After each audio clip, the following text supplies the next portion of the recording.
What's up, everybody? Welcome to Mongols. This is our reaction show. The Hounds and the Riveters both got a massive win on the road in the same day. It's a 6-point day. I was going to say 6-point weekend. Someone corrected me and said it's a 6-point day. I am Mike Sparks. Joining me is Steve Mattias and Josh Brokaw. Josh, how's it going, man? It's going good. I went to that watch party that was, what was that? It's only like 4 or 5 hours since Hounds played at 4 and then Rivers played at 6. So that was a fun day at the pitch.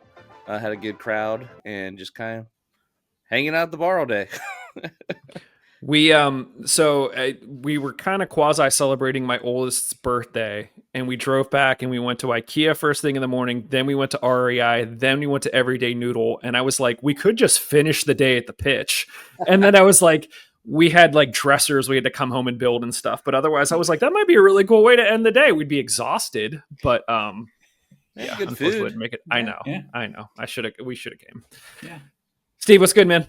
Oh, not much. Just recuperating from the midweek trip to Lebanon and Philly. That was a absolutely great time. Justin talked a little bit about it on the preview show. But I said this when they were here, right? Like, it's just like, I really enjoy watching soccer with him. And it was fun having their daughter with us. And she was having a blast, talking up a storm, narrating or giggling to the movie that she watched on the way down to Philly the whole way. But just like, having fun, talking to fans, laughing at the ridiculous Philly fans that were not part of the Sons of Ben, but were absolutely ridiculous. This guy was just a jerk, like, completely. And then as we're walking out, like, he sees Justin, he's like, "You're on YouTube, aren't you?" And just like, yeah, I'm on YouTube, Useful Bridge, and I also do a Riverhounds podcast. And the guy's like, "Oh, just kidding. This guy's on YouTube," after he's just like calling us white trash, right? So, Justin understated his fame on the preview show. Just taking it easy, long weekend. I'd forgotten that tomorrow's a holiday. So when I took Wednesday and Thursday off, and then I was like, well, I'm not going to work Friday. And then afterwards I was like, oh, and I also have Monday off. Right. So I basically took a whole week off, and it's great. Like, I'm just relaxed and enjoying things and trying not to do too much and just revel in the long extended time off. That's awesome. Good for you, man. Yeah, Justin was sharing some stories about the Philly fans, and I listened to Houndsy this morning, and Ariana was also sharing stories about the Philly fans. So, I'll say this. There were some that were like, typical good banter from the supporters group, and some that were just jerks. It reminded me of in college when I would go down and watch Yankees games against the Orioles at Camden Yard, and just how crazy it is, or like going to a Phillies game, right?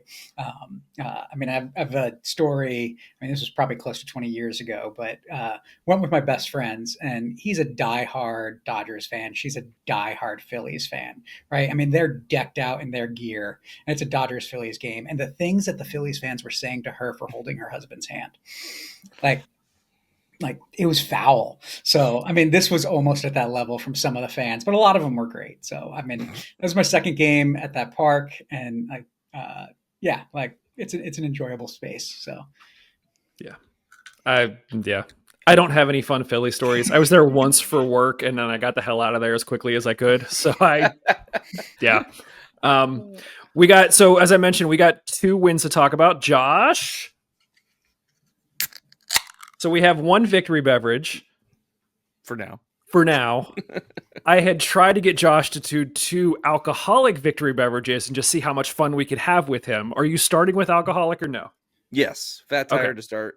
And then a Sprite as backup. I think the mistake Josh made is that he didn't put a Sprite and another alcoholic beverage so he can make the choice later. Yes. Pretend like I was like, how quickly can we race through this first game to make you chug it so that you have to open another one? But we won't do that. Let's give Josh a chance to sip this with a "Hey sir," and then we'll get into the game. And now, "Hey sir," 1-minute reactions with Laura Ellen. we won a game. If you would have said, hey, we're going to go win in Rhode Island, I probably wouldn't have believed you. But my goodness, not only did we beat Rhode Island, we beat that ref. My word. At the very end of the game, the yellow card for the throwing in of the throw-in for the... Seriously? Oh my goodness. And it started at the very beginning. So not only did we beat Rhode Island, we beat the ref. The mental game was not great. I'll say I just don't think it. They were clearly tired. I don't know if they went home after being in Philadelphia and then, went back the whole way to Rhode Island. I hope not. I hope they went and hung out somewhere. But the mental game wasn't there. The physical game, man, you could tell they were kind of gassed, but they pulled it out. 3 points. Let's go Hounds!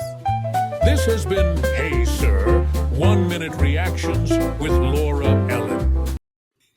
I mean, if there was going to be a, air quotes, hey, sir, I think she was dead on with the ref. We'll get to the ref in a second. I also didn't say that we were going to talk about the Hounds game first. I should have mentioned that before just letting her loose and to talk about it. The Hounds played first. So let's talk about the Hounds game first. Obviously, Hounds go to Rhode Island. We get a 1-0 win. Danny Griffin scored. It was kind of not a botched corner kick, but it was a good corner kick. It kind of bounced back out to him. He took a shot from 20 yards out and it made its way in. I think this was a game, Justin and I talked about it in the preview show where it was kind of like, I think we would have taken a draw in this game as long as we scored some goals to see that we could score some goals. I'm not sure that we've answered that question of can we score some goals. I think there were some happenings that might make me feel a different way, but let's start with you, Josh. Give me a takeaway from this one. Shooting outside the box. Wow, it works sometimes. Just shooting in general. This game, what surprised me the most about it was all the shots we were taking. And we weren't looking for that perfect shot inside the box, dribbling it in or anything like that. They were actually, just looking up, hey, I have a clear shot, let's go for it. And then just ripping it. So like that alone, I felt like is what made a huge difference. So even though we didn't get the goals I wanted to get, because going into this, I had at the watch party had said that 4 points between the Riveters and the Riverhounds and the draw, I wanted at least one Augie goal. I'm like, I felt like that would have been the perfect, like Augie scores, gets that off his back, and if we don't get 3 points, at least we have that going for us. And that's kind of like what I wasn't expecting. So getting 3 points is great. I'm not complaining. That was a huge success. But yeah, the fact that we still haven't gotten a goal from Augie or Jackson is kind of still the question mark in the air. Well, let's talk about that, Steve. I want to get your thoughts here. So when I think back on this game, Josh, your point about shots is right. Memorably, Robbie Mertz had a really great shot from outside the box that was saved. Danny got his goal from scoring outside the box. Jacqueline hit the post, and it was a lot closer than I remember when you go back and watch it. All had a rip just inside the box. Augie had a rip when it came late in the game that the keeper made a great save on. So this is a case where, their keeper had a pretty good game, I would say. Yeah. Obviously, we would like to see some more of those go in. How do you feel? Because we did see more shots. They didn't go in, but I still kind of feel positive, I think. How are you feeling, Steve? Yeah, no, I think you're understating Coque Vegas's performance on the night. I think he had an excellent game, and against another keeper in this league, against probably 75% of the keepers in this league, this isn't a 1-0 game. It's a 2 or 3 goal game, and so for me, that's really, really encouraging. I mean, you can tell he's a top level keeper because he was in the right positions to make some of those saves. I especially think that Augie one was an above average goalkeeper type save to get that. And we've seen so many keepers not make that play or bumble that play or not take that angle and come out aggressively like that. And so I like what I see, and it makes me a lot less concerned if we continue to play like this. I think my big question about this game is, what was so different? Was this the players just saying, hey, we saw it work in Philly, and so we're going to start taking more shots? Or was this Bob saying, okay, like release the Hounds, let them do what they can try to do? Because it didn't feel like a typical offensive Bob Lilly performance, but I like that. Yeah. I mean, to your point of what was different, I was watching the game in real time, and then I went back and I watched some of the highlights, and I couldn't really get a sense of, did we change anything? There were moments in the game where it felt like we were playing with a back three, and we were really pushing Barnes and Biasi and whoever was out wide up much further and getting them into the attack. So I don't know if now that Bob kind of has the full stable of players that he wants, maybe we're seeing something a little bit different. To Rhode Island's credit, I mean, this is a team that we said hadn't lost in 5 games. And they were coming off the back of 2 wins, a 1-0 win against Birmingham, 3-0 against Tampa. I know Tampa are shades of what they were in previous seasons, but this was a team that's no slouch that hadn't lost at home and were able to squeak out sort of a 1-0 win that could have been a lot better. I think I'm feeling good about it. I want to see, obviously, what happens next week when they come here as part of the Meister Cup. But, yeah. Josh, what else did you see here? I thought Dick had a good game as well. I just in general, our defense looked good, and it did look like it was a situation where every time Rhode Island were getting it in our half, we were shutting it down and just like turning it around. All around, just a great performance. And I was actually kind of surprised. Like, was the stadium kind of empty looking to everyone? Like, I don't know. I expected this to be a little bit more well attended, but I guess maybe because it's an earlier game, maybe. Yeah. But yeah, Rhode Island has not won in their stadium yet, I believe. So I'm glad that we weren't the first ones to get a win against. Yep. Yeah, agreed. Steve, what else? Give me another takeaway. Yeah, I think that the one player we haven't talked about that I think I was really, really continually impressed with all night was both sides of the ball. Luke Biasi was doing a lot of different things. He was really solid defensively, and he was getting a lot more opportunities to get the ball into the box offensively. He even did take a rip. It went over the crossbar or just wide. I can't remember exactly where it went, but seeing a player like that also being adventurous with the shots, I think for me is really, really good, because that's what you need with a team like this. You need those threats to be coming from everywhere. And I think that's why they looked a lot better, because it wasn't a single focus attack of whoever is in that front run being the guy that's the only threat, whether that's Augie or him tracking back and Griffin stepping up, right? And so really like what I see from the interchange and the variety of sources of the ball positionally on the field. Yeah. I'm curious, last week we talked a lot about the differences between the Hounds and the Riveters. I was trying to make a point more about tactics, not about level. But there's still, to me, a bit of an outstanding question. I guess, obviously, sort of a win kind of heals all wounds, but are you guys feeling like completely 100% now back to like we're going to be fine, or do you feel like this is a good first step? Josh, where do you stand on that? Definitely not 100%. It's a situation where we've seen them have flashes of good performances in the past, and they just have not stuck. So that is still where I'm at with this. I'm going to have to see consistency when it comes to good performances, but also like I will say this is one of the first times in a long time that it was a good performance in league play where they actually were doing things other than just scoring a goal that I was like, oh yeah, this is good. Like we talked about that with the Philly game and with I can't remember what the other game was. The Louisville. one, yeah, Louisville. And like it just like they actually looked good, and they looked good in this one, and they actually were able to capitalize on it, which is the first time really we've had that. Yeah. Steve, how are you feeling?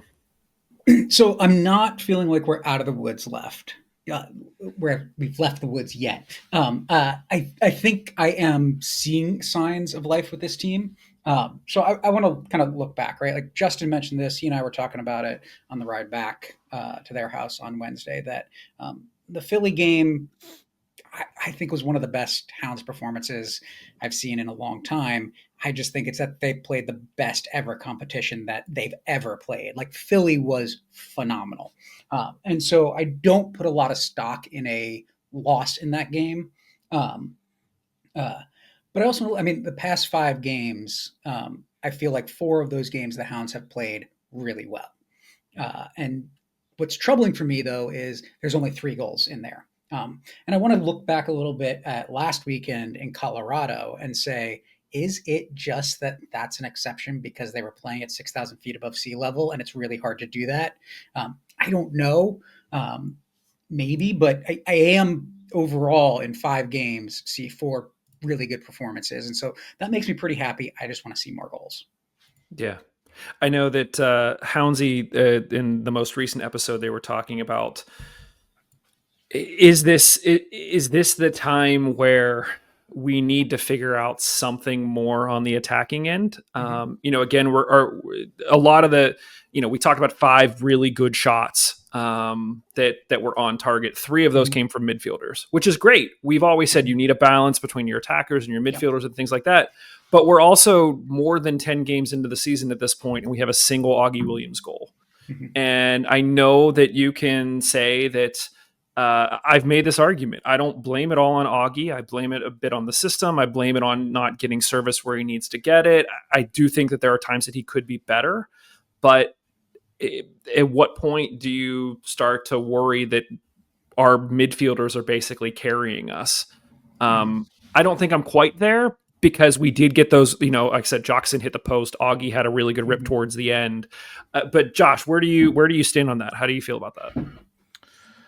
Yeah, I don't think this was particularly a fantastic game for Augie as far as being a goal scorer. I know he had that one opportunity, but it didn't feel like he took shots that well throughout the whole night. Like taking a couple more steps than he should have, or like passing it right away instead of going for it, stuff like that. But I do think having Augie and Burton up top might have like loosened up the other positions as far as where they can take their shots and where they're finding spaces. So it is a little bit of it's easy to kind of not see that part of the plan, the game, and kind of think, well, they're not getting the credit because they're not taking the shot, so therefore they deserve the blame. So with that said, I do think it was a good game for Augie. I still don't think he took too many great shots on goal. Yeah. Steve, what do you think? I mean, is this a case where if this is our attacking core for the rest of the season, you're like fine, or do you think we need to find a solution? Okay. I'm not fine, and I'm a little mystified by Bob's decision with this group of players, primarily because you go into this game and you look at the bench and you don't have another forward on the bench. Which indicates to me that either there's an unknown injury for Larson or Bob is not trusting him. Which means if that's the case, do we really only have 2 guys that are out and out forwards that we're looking at? That to me is concerning. And so it comes back to that we need a better roster at the beginning of the year conversation we've been having for a little while. I think my other concern with Augie and kind of to Josh's comments, I agree completely, is this just more expensive shades of Eddie Kizza at this stage where, yeah, he's doing a lot of good things, but he's not scoring the goals that he needs to be scoring. And if he doesn't find a way to start scoring goals, I mean, at this point, I mean, you're right, the season's a third of the way over. He's got 1 goal. He's got to go on a tear, and he's got to score every other game or more for me to look at him and say this was a successful season for Augie Williams as a Riverhound. Yeah. Josh, I'm curious, you were at the watch party. What was the sentiment like after the final whistle? Was it very positive? Was it like, whew, okay, we got out of there with 1, great? Like, how did people feel? good. Like everyone was really positive. A couple people are like, I think that's the best I've seen the Hounds play all season.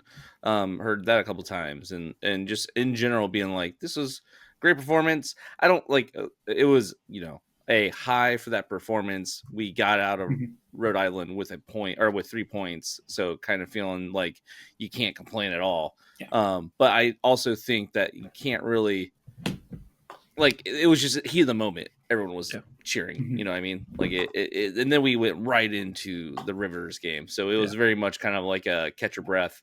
All right, here we go. Yeah. Guys, any other takeaways from this one that you wanted to talk about? The Hounds win another game with less possession.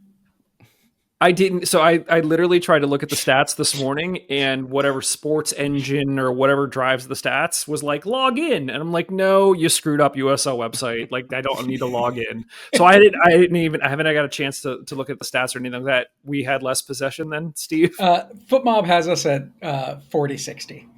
Oh, well, there you go. Like, Yeah. I don't know what to do with that because I know, like I said, the team is actively trying to fix that. But at the same time, I'm kind of like, if it ain't broke, man, like, we got the player shield playing with less possession. So it's just that maybe that's our identity. I don't know. Yeah. I mean, as I think about it, though, sure, this wasn't the same exact type of formation, but it was a much more attacking game for the Hounds. Mm-hmm. And I think that even with that less possession still may be okay to accomplish Bob's goal of good possession when we do have the ball. I think that's what we saw in this game was, maybe we didn't dominate the possession, but that also meant that because Rhode Island was playing really well. I mean, I want to give credit to Rhode Island. They played really well. They made this a hard game. But because there was a lot more space, because we weren't just keeping them in their final third, it opened up a lot of space for the Hounds to have some of those shots and have some of those runs and those opportunities that could have made this a much bigger blowout. Yeah. I thought was fantastic when he came on. He is a player that I'm always excited for when he comes on, and I hope we see a lot more of him. The only problem is, like, what do you do with him? Yeah, like where do you put him? Yeah. Because I mean, Mertz is great this season, especially, and last season mostly for his corner kicks and that kind of stuff. Like he's actually doing really good with getting the ball where it needs to go and giving everyone a chance to get it in the net. But all is as well very, very good. Go ahead, Mike. No, I was going to say, we talked a little bit about the midfield depth, and I think that if we're penciling in any starting 11, you're going to put in Walty, you're going to put in DG, you're probably going to put in Mertz. And so, like, that's keeping another player like Bradley Sample off the field. That's forcing somebody like Beto into the center back position. And so, do you see all supplanting any of those guys? Maybe it's a situation by situation basis. Steve, what were you going to say? This is the first time I felt that the Hounds have had actual deep competition for spots at any position on the field in a really long time. And so we can look at that midfield, right? Like you just named our projected starting three and Walty, Griffin, and Mertz, but that's right now putting Etu, Sample, and now all fighting for minutes. And so for me, that's really exciting to see. These are all three players that I think are quality players. I mean, the first two, Etu and Sample, have proven that they can be starters in this. And all has shown in his limited minutes that he looks like he has the tools to get to that space as well. And so that's really, really exciting. I think what it does for me is it gives me hope that there's a lot of flexibility and there's a lot of depth at those positions. I'd like to see some of the other first-year players kind of put some other players under pressure as well. And so give me more competition for those center back spots, Max. And Garcia, keep doing what you're doing. And make it hard that Bob has to make the decision of does he put Garcia or does he put Jacqueline in, right? Or does he pull Robbie for Garcia as well, right? Like that to me is exciting. And so I'm starting to see a little bit more hope in that way as well. Yeah. Agreed. Josh, how you doing on that drink? Are we almost ready to move on here? Oh, we have to do the player rankings. I know we do, but I'm wondering. I'll be fine. I'll be fine. Okay. Don't worry. Good. Okay. All right. Well, you said it. Let's as you down some more. Can we help Josh out? Pasher. Trying to kill me? Yeah. So let's talk about top three, guys. I will mention that after the game, the Hounds chose Eric Dick as their player of the match. He had 5 saves. Some of them were pretty big saves, and this is his 5th clean sheet of the year. That bumps him up in the table when you're kind of looking at the other keepers around and sort of how they're performing. So it was a good performance by Dick. I'm curious. I don't know. I haven't given this much serious thought. So I actually don't know where I stand on my top 3. If I was just kind of spitballing the names I would probably throw out, I thought Suber had a good game. We talked a little bit about the defense and sort of breaking things up. I think, DG got the goal. I thought Mertz was causing chaos. You mentioned Biasi had a really good game. My son specifically called out Biasi after watching the game. So I really don't know where I stand on this. Steve, I'm gonna let you go first. Who are you putting in your top 3 here? I think my top 3 are Biasi, a center back, and Griffin. In that order? I don't know. Okay. But this is tough though, because I'm like, Factor also really, really played a great game. Yeah. And I'm struggling, like, which between him and Suber had the better game. I'm really impressed with him. And so Yeah. But I like everything I saw from Suber. I mean, he just looks so confident and so assured in pretty much every moment of the game, right? He's poised and he's showing his maturity, and I think he's making Wachter better. So I think I edge on the side of Suber in this, but Wachter is really good. Really quickly on this. So when Wachter came in, obviously later in the season, that could have easily gone either way. That could have been another one where it's like, it's just a body to fill, or it could be, he's going to be a difference maker. And since he has stepped on the field, he has been a difference maker. So really excited about that. And Suber, if you just think back to Suber's first 10 games last year to where he is now, it's like, holy crap. Like, his progression has been insane. I'm not making an argument for either one of them. I know I said Suber, but regardless, Josh, where do you stand on this? Who are your top 3? I mean, Biasi was going to be in my top 3 for sure. And I do think Griffin deserves to be in there. Not just because of that goal, but I mean, he had a good game and he got that stupid yellow card at the end. That wasn't his fault. That was the ref being stupid. But yeah. So him for sure, Biasi for sure. I think Biasi probably over him. And then I think there really is an argument to be made, as my cat attacks me, an argument to be made for Dick to actually get it. I feel like we overcompensate on this a little bit, where we don't want to give the keeper the player of the game type thing. But he did make a lot of good saves and did a good job. So I don't know. I feel like if he's not going to get very many games where we're like, the ball got to him a lot and he did something with it. So when he does actually have to show up, I want to, that's a good point for showing up. You've convinced me. So I'm going to throw out an order here. You guys tell me if you disagree. Biasi, Dick, Griffin. I think I could be okay with that. I do think Griffin's main contribution to the game was the goal. And that's one moment versus Dick making multiple saves. So I can understand why, but I think I could be persuaded by if someone has more, reasons why Griffin should be top 3. So I agree, because I think Danny Griffin had a really good game, and he had an okay Danny Griffin game. Oh, so good game for a regular player, right? Okay game, right? Like he played really well. Yeah, he was nowhere near his best. Okay, interesting. So Biasi at 1, Dick at 2, DG at 3. Yep. I'm good with that. Got it. And listen, guys, I want to say something as Josh tries to polish off that drink really quickly before we transition over to Rivers. I'm very proud of us. We're 30 minutes into the show, and we did not really spend any time complaining about the ref. Josh, you kind of mentioned the stupid yellow card at the end. There were lots of stupid yellow cards and calls that, like, what are you doing? It's become par for the course. I think we just kind of accept it and, Yeah, it's not that we're not complaining in our heads. It's that we're accepting the reality. 7 yellow cards in this game. 4 of those for the Riverhounds. I will say one yellow card I'm happy about is Biasi, because I have this running joke that I think Biasi is the new Danny Earls. Yes. And because he's getting these yellow cards, but they're always like a passionate, like angry yellow, not like just a tactical foul or something. Like it's like, no, he's sweeping the legs.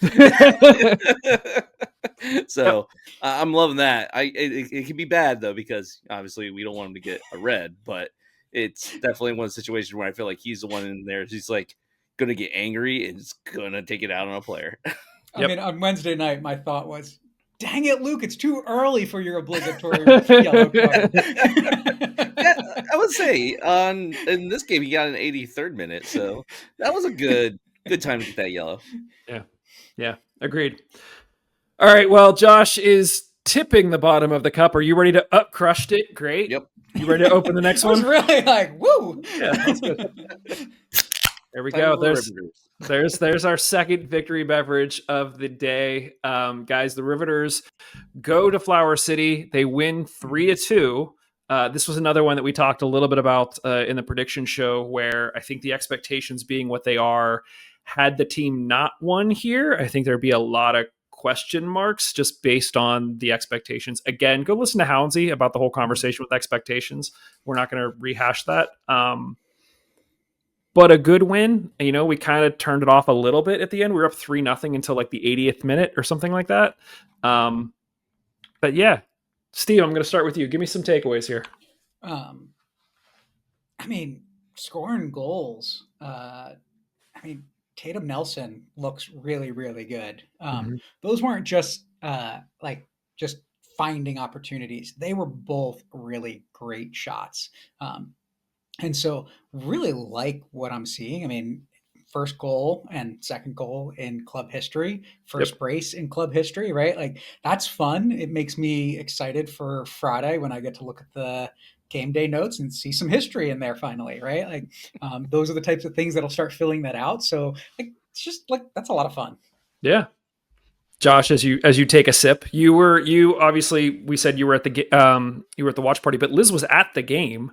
And the victory selfie with the team was a lot of fun, including the one that wasn't actually air quotes official, where Pauline Nels was very feeling herself. Just, you need to go check it out on Instagram. But it was a great shot. Yeah, it was great because that was actually the first one I saw, because that was the one that got sent over first. And I'm like, I mean, she took a selfie. But it's like just of her. Yeah. Like the team was in the background, you could not even see them, or the Steel Army. I'm just like, well, that's a selfie. She completed the assignment. And then I saw the second one. I'm like, okay, that one's more of a victory selfie. Yeah. But no, it was awesome. Talked to Liz a little bit about it. It sounded like it was a lot of fun. As you could see, the stadium was not that full at all. But to be quite honest, back when we would go to a Rochester game, it wasn't that full back then either for the Raging Rhinos. So not that surprising. I wasn't sure if they played in the exact same stadium. Yeah, they do. They played in the exact same stadium as the Rhinos did. Oh, wow. And it is the exact same as in they haven't really done anything to it. And it was old back then. So it's shown its age. It is a stark contrast as well. When you watch these away games, I got a feeling we're going to see this across the whole league. You can really tell that the Riveters are on a different level as far as what the organization's putting behind them. And it is going to be very stark and different. And I cannot wait for them to make the jump to a higher league, because this is definitely kind of like one of those things where it's hard to watch some of these away games. And we've had this with the Riverhounds as well. I've felt like there for a while, the Riverhounds were on a different level as far as their production. compared to some of the other teams in the league, especially when we had MLS2 teams in it. So it's kind of that thing all over again as far as this goes. But back to the game itself, I was actually surprised that we made a keeper change. Yeah. Well, I should say I was surprised by the keeper we chose for the home game because I just forgot her name. Crap. Bailey Herforth or Pauline Nels? This keeper this game was Herforth. Yeah. Herforth. Yeah. Yeah. I thought she was going to start the first game. Yeah. Because that was the one that had all the hype going into the season. She won the Golden Glove in the W League, I think, 2 seasons ago. Exactly. So I was like, oh, that's our keeper. That's our starter. And then when she didn't start the last game, I was like, oh. But yeah, started this game, clean sheet, fantastic. So so far, no goals against the Riveters, which is fantastic as well. Well, so one of the things that was interesting to me was from game 1 to game 2, we had talked about how this team is really deep. And it kind of has to be deep because they play so many games. Scott had talked about potentially pulling more people up from the academy as need be. But there were only 3 changes to the starting 11 from the game last week. But we're starting to see some consistency in some of those key places. So if you actually look across our back line, you had Abigail Hugh, Natalia DeSora, Piper Caulfield, Bella Vozar. They played in both games. They were all rock solid there. In the midfield, you started with Tessa and Anna Marie Williams. Again, they were both kind of holding things down, controlling play there. And then really the changes came up top. It felt like there were times we were playing sort of almost a 4-2-4. You had Kennedy Neighbors and Olivia D'Amico, who played both games, started both games, but then Tatum Nelson and Robin Riley were new additions who both, obviously, Tatum got 2 goals. And like you said, Josh Bailey played really well, even though towards the very end, they got 2 goals, but looked solid up to that point.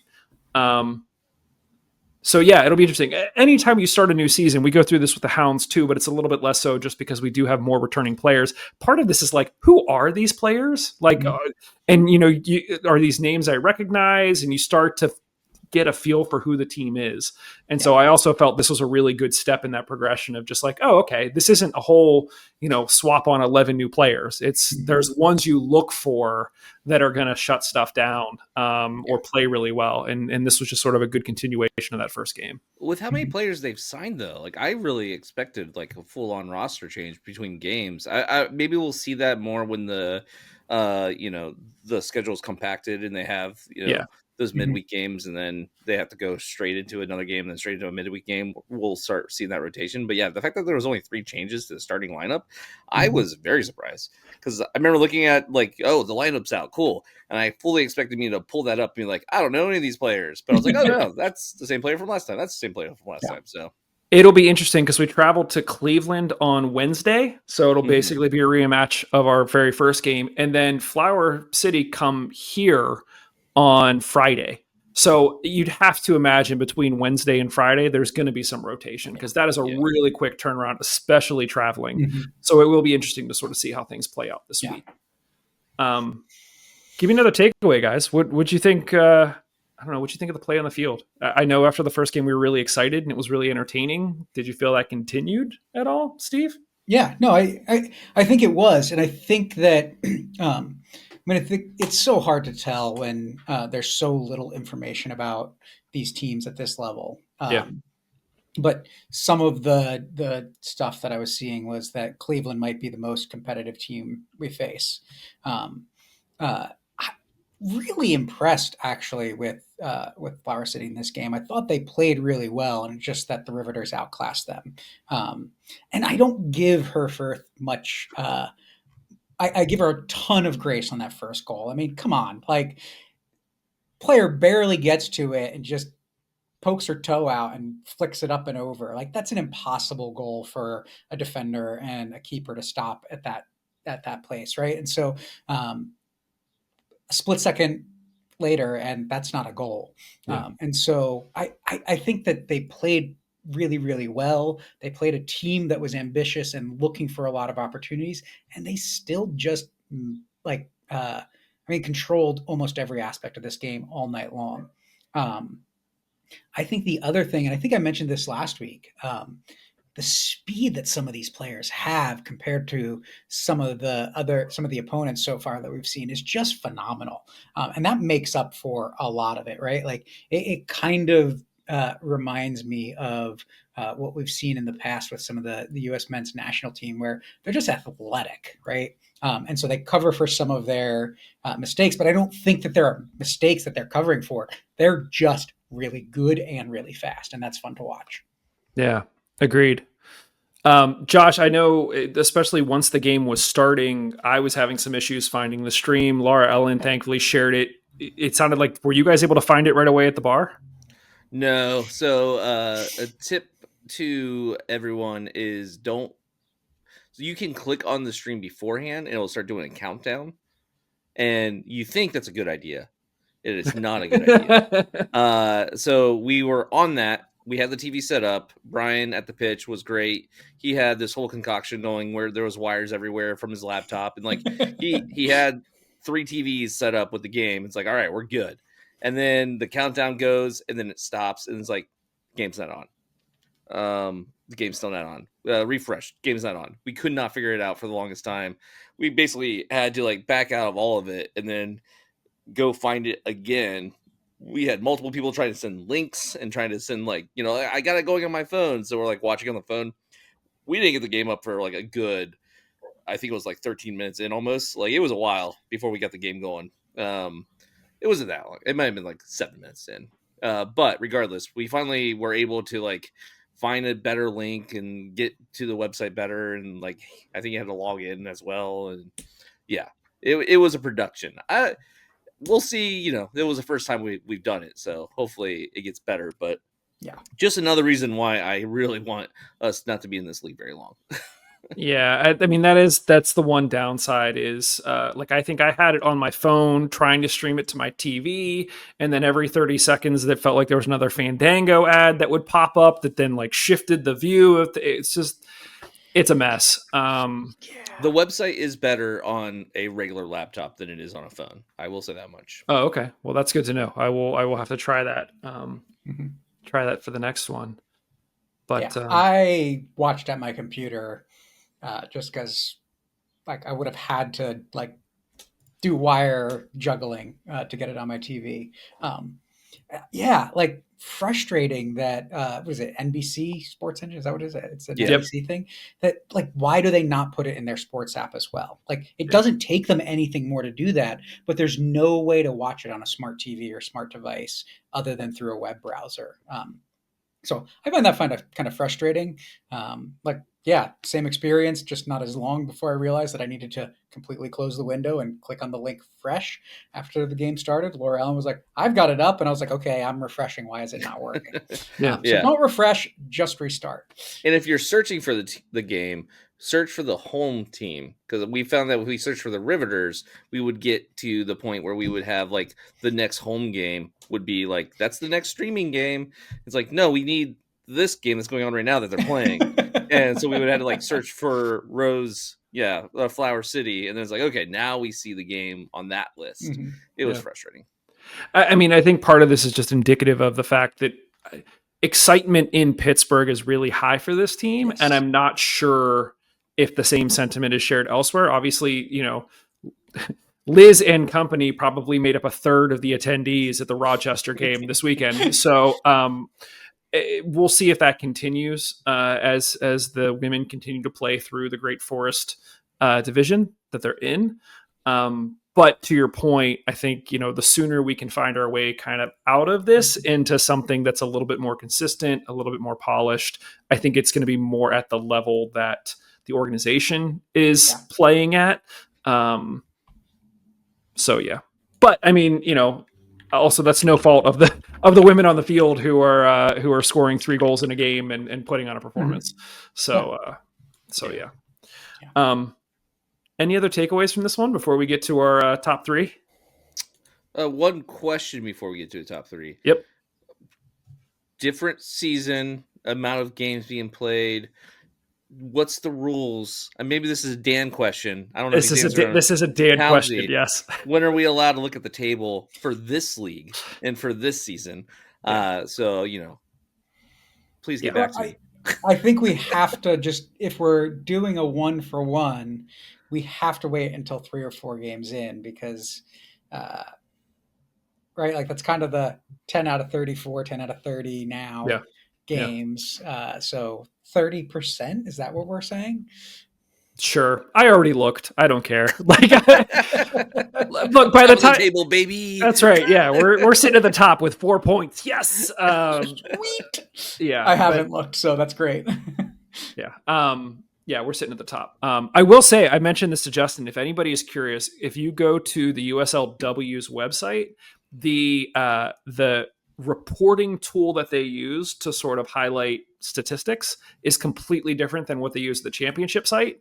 And so you could see a lot of cool details from different teams and the way they graph it and plot it. And it's really neat. Not as detailed, but it's kind of neat to see. So if you're curious, go dig around over there. Yeah, I don't care. We're currently sitting up atop. By the time the three of us get together to talk about another recap show, we'll have played 2 more games. So technically, like then I guess is time to look. But I think once we get out of the W League, then the rules would probably, at least in my mind, more closely mirror what we're saying on the men's side. But Makes sense. Yeah. But hey, it's a shame that the team's first win ever had to come on the road. It's a shame that the first goal, the first brace, all had to come on the road. But they're here, so kudos to the squad for doing all that, and long may it continue. Guys, let's do our 3 players. I will say before we sort of give our 3, Liz did send it. I guess Liz and Kaz were there and spent a lot of time talking through this, and Liz sent it. I don't think Liz was like, you have to put this on the show, but I feel like they put the time in, and so we should at least talk about it. So from Liz and Kaz, they thought 3 points for Bella Vozar. They said fearless, good in attack and defense, feisty, continuously gave us good things to talk about. They thought 2 points for Nelson because she scored 2 goals, which obviously matters. And then 1 point for Piper Caulfield. She kept their offense out of the box and locked down the back half of the field. And then, additional kudos to Natalia Desora and Lucia Wells. They thought they had a solid game. Desora keeps the midfield cohesive. And Lucia Wells is so fast. So there's a couple names that are out there. I guess, are there any additional names that you guys want to add to that list that you think we should potentially consider as part of our top 3, which is also now on the board? Which nice. Yeah, in red, I put the men in yellow and the women are in red. So just the scores are in red, right? Just their points are in red. Okay. Yeah. So, Steve, I'll start with you. Any changes you would make to that top 3? I don't think that I would make any changes in who's in the discussion. I'll argue some changes in the order. Okay. I'll give another honorable mention to D'Amico. Just another player. I think Olivia she really brings a lot to this team and adds a lot of stability, and she's fun to watch on both sides of the ball. So, you talked about her playing a lot up top, but she was also tracking back quite a bit and at really helping things out. So I really like what I saw from her. Well, and just real quick on that point, in the first game, she was playing much more as a winger. Yeah. And in this game, they had her playing much more centrally, and she was really impactful there as well. So just all around, absolutely making a difference. Yeah, very versatile. I think that Nelson has to be at the top for me. It's hard to see a player go out and do the thing that you're hoping to see this thing do, and that's get the win.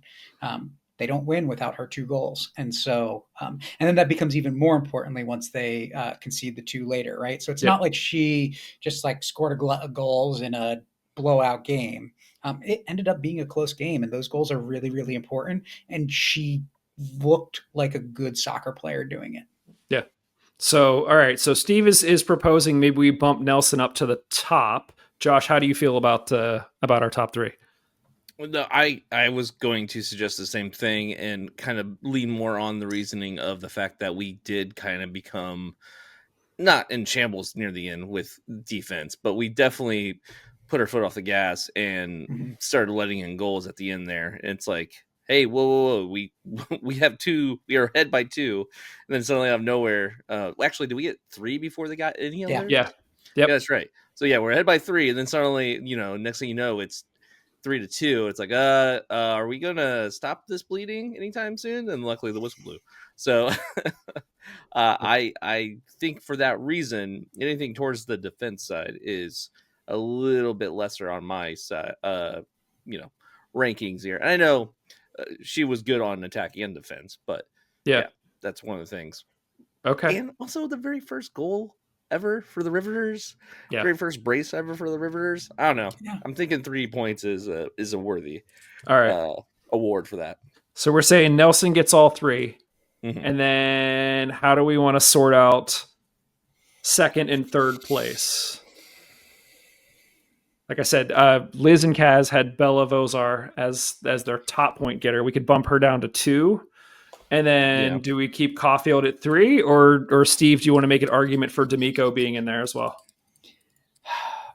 I think it's so hard at that third spot in this game.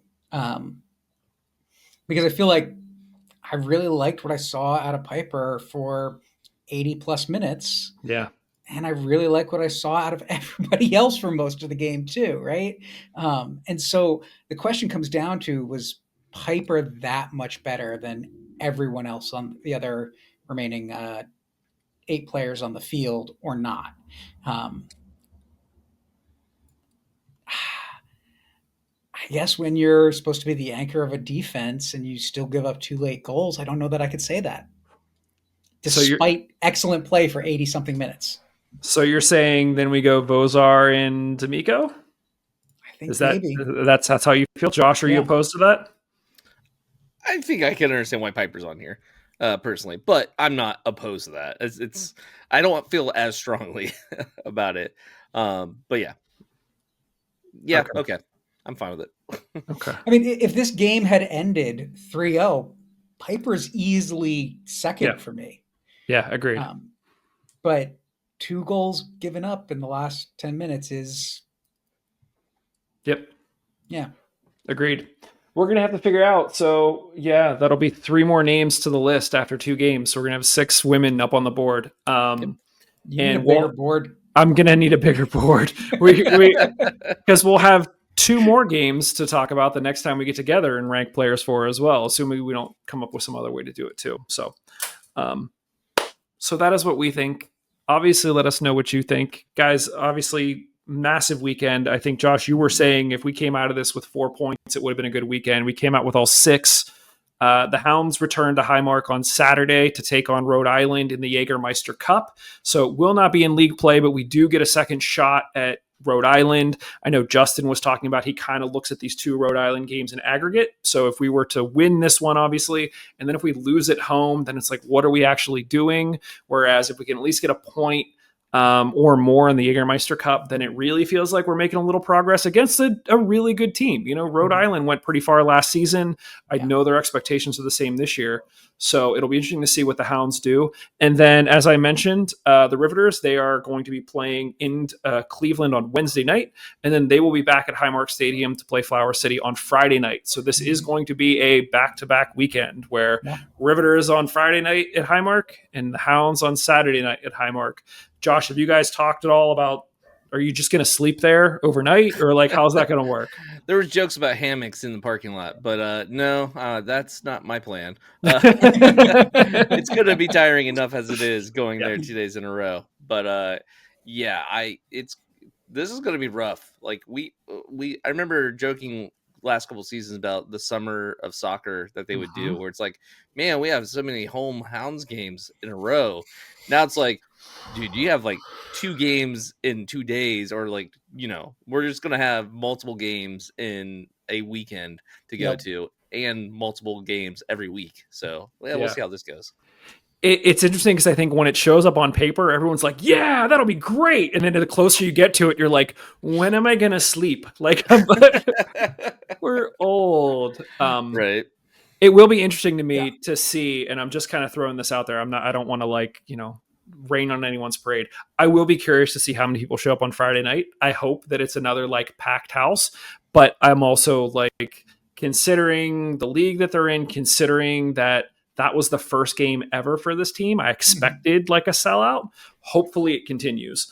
But, based on what we've seen in Rochester, based on what we've seen in a couple of other places, and there isn't a ton of interest, I hope that we continue to have a packed house on Friday night. Yeah. So let's see if we can make that happen. Guys, any other kind of final thoughts before we get out of here? Just because I won't be able to say it before this game, if we lose against Rhode Island, the Riverhounds lose against Rhode Island, are we pretty much done with the Jägermeister Cup? Like, does it feel like that's probably it for us? What? I'm already right now. It's there's 3 teams that won games and there's 3 teams that lost games. So Rhode Island won, Hartford won, Detroit won, and then Westchester, Portland, Hearts of Pine, and Riverhounds have all lost their game. So our last 2 games are against Westchester and Portland Hearts of Pine. So we're going to be playing League One teams for our last 2 games in this. But if we lose this one to Rhode Island as well, like I kind of feel like we're out of it. Like it's not. I mean, and it's what? It's the top team and then 2 wild cards from across everyone. Yep. And so I think we'd have to win advance, out. You have to win. Yeah. Can you draw on these? No. I can't remember. No. Okay, you can't draw on these. Okay. Yeah. These are the ones where it goes to a shootout if you you don't away. Right away. Yeah. All right, So, we'll see. Just like as a note on Friday night, they're going to sell tickets until they fill as many seats as possible, but there are very few grandstand tickets left. Yeah. And so Nice. I'm sure a lot of that is season tickets, but there's not a lot of space left. And so that's really encouraging for them. So I was just looking at what's available. So great for the Riveters that it looks like Agreed. they will have a very full stadium. Yeah. I also think like there is overlap, but there's also a lot of divergence in who is coming to each of these games. And that's great for both teams, I think. Sure. This season, I think for me is really going to be a really interesting study almost, because that was the word around Highmark was that there were a lot of new faces, and like, will that continue over the course of the season? And what does that mean? Who knows? But exciting stuff nonetheless. Yep. So, all right, everyone, I think that does it for us. Thank you for listening and watching and enjoying this wherever it is that you're getting it. Please leave a like, subscribe, thumbs up. You can leave comments now pretty much everywhere, including on your podcasting platform of choice. We really appreciate it. It helps it to get discovered. I think that's it. I totally lost my train of thought, and I stopped writing these a long time ago. So thanks, everybody. We will be back with more Hounds and Riveters content for you very, very soon. Later. See ya.